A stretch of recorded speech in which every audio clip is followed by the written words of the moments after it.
Corel Draw X6 graphic designing course में हम tools का यूज़ सीख रहे हैं। तो स्टार्ट करते हैं इस लेक्चर में। आज हमारा टॉपिक है ग्राफ और स्पिरल टूल। तो स्टार्ट करते हैं। ग्राफ टूल को हम सेलेक्ट करने के लिए आप अपने टूल बॉक्स में पॉलीगॉन टूल पे जाके क्लिक को दबा के रखें तो आपको यहाँ पे ग्राफ टूल और स्पिरल टूल भी मिलेंगे। यहाँ पर आपको चौथे नंबर पर ग्राफ टूल पेपर नज़र आ रहा है जिसकी शॉर्टकट की डी है। अगर आप अपने कीबोर्ड से डी को प्रेस करें तो ये ऑटोमेटिकली सिलेक्ट हो जाएगा।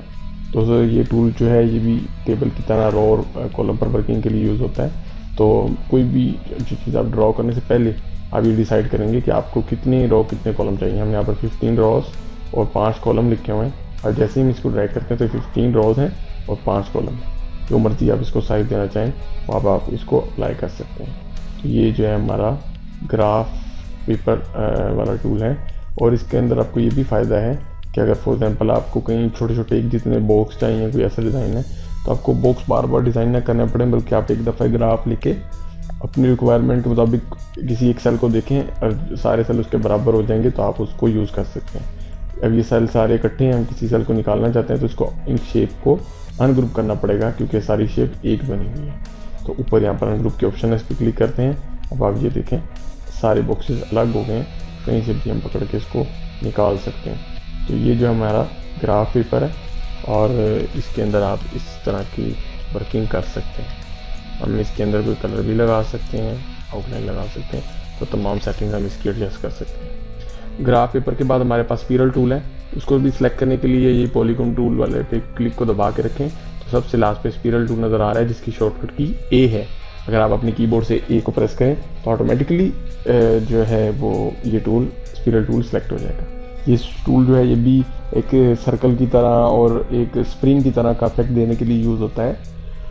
तो आप यहाँ से ऊपर ऑप्शन बार के अंदर इसकी प्रॉपर्टीज़ पढ़ रहे हैं तो उसमें 10 लिखा हुआ है स्पिरल रिवोल्यूशन, तो यहाँ पर आप सेट कर सकते हैं। फिलहाल हम इसको क्लिक से दबाए ड्रैग करते हैं, कंट्रोल को दबा लेते हैं ताकि बिल्कुल एक्यूरेट हो। तो ये बन गया। अब इसके अंदर जो जितने राउंड हो रहे हैं और वो राउंड निकल रहे हैं बाहर, तो यहाँ पर आप उन्हीं की तादाद सेट कर सकते हैं। हमने 50 लिख के एंटर किया है और अब आप देखें कि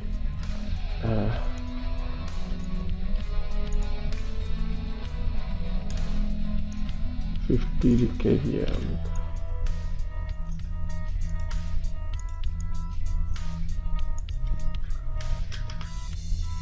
जी। ये देखें वो तो कुछ मिस्टेक आ रही थी तो जो है अब यहाँ से इसकी एडजस्टमेंट कर सकते हैं। स्पिरल टूल सेलेक्ट है, आपको जितना ज़्यादा जो इसके अंदर राउंड चाहिए तो आप उतनी ज़्यादा यहाँ पर वैल्यू लिखें। अब हमने 50 लिखा हो तो देखें ये बहुत ही गहरी शेप बन गई है, 50 बार राउंड आ रहा है। हम अगर इसके राउंड 20 कर दें और अब हम कोई बनाएं तो आप देखें इसके राउंड कम हो गए। इसी तरह हमने किसी के 5 कर दिए तो इसके राउंड भी कम हो। इस तरह से आप कोई भी शेप स्पिरल टूल को यूज़ करते हुए इस तरह से स्प्रिंग के स्टाइल में बना सकते हैं। हमने यहाँ पे 5 लिखा हुआ है। अब आप ये देखें कि इसके अंदर जो एक लाइन और दूसरी लाइन के दरमियान जो फासला है वो सब में बराबर है, यानी कि एक बराबर सीक्वेंस के साथ ये घूमा हुआ है। हम ये चाहते हैं कि नहीं, जब हम इसको खींचें और इसका साइज़ कभी ड्रैग करके बड़ा करें तो उसके हिसाब से ही इस शेप जो है शेप के अंदर भी यानी कि इजाफा हो। तो आप यहाँ से दूसरी ऑप्शन को सिलेक्ट कर लें और अब आप अगर कोई यहाँ पे डिज़ाइन बनाते हैं तो ये देखें कि वो दरमियान में से तंग है और आहिस्ता आहिस्ता जो है वो खुलता काफ़ी ज़्यादा खुला हो गया है। तो अगर आप इस तरह की सेटिंग नहीं चाहते तो आप ये वाले ऑप्शन को सिलेक्ट कर लें ताकि आपको कोई इसमें मुश्किल ना आए। तो ये जो है हमारा स्पिरल टूल था।